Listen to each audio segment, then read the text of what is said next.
What I found interesting, the polls that we saw at the top of the week, I think it was a Resolve poll, but certainly in that news poll, and this should be heart to any Conservative, but that demographic shift right across the board, including young people, now all saying or looking like they're going to vote no.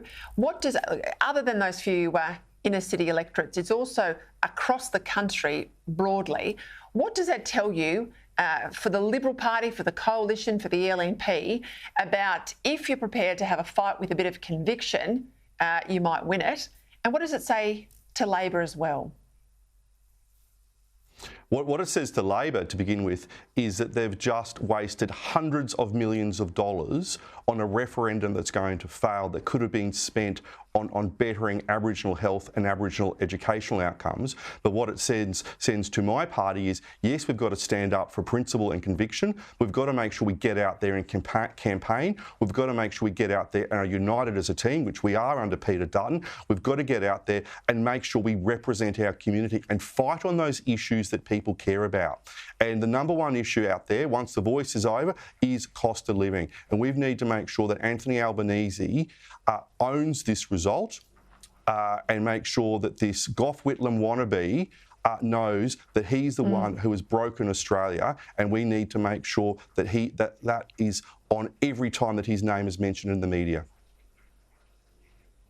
Yeah, well, just on the PM, let's say it goes down. I mean, he can't readily go out there and say, 65, maybe even 70% of Australians got it wrong. This is very much a personal rejection of his voice. It's his proposal. It's been all he's talked about to the exclusion of anything else for months now.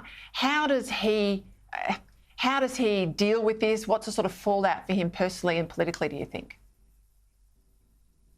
Well, if he had the honour of David Cameron, he would resign. And I remind everybody that David Cameron, on the morning of the referendum in the UK, when the UK voted to leave the EU, David Cameron had campaigned strongly for the Remain side. His side lost. He resigned that morning on the steps of Downing Street. Now, I will bet you a lot of money that Anthony Albanese will not resign as Prime Minister.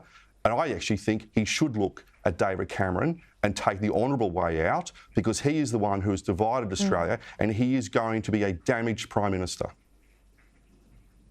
James, if the voice goes down, surely there can be no Makarrata Commission. The money in the budget for a Makarrata Commission, which is set up to go down the path of treaty, if the first step, Noel Pearson calls it the first door, if that door doesn't get opened by the Australian public, surely all this talk of Makarrata, truth-telling and everything else that was meant to come after it, that's got to end. It will have to end, because the message that the Australian people and the message that the Queenslanders are sending, and Queensland, I think there'll be a no vote above 60%, maybe closer to 70%.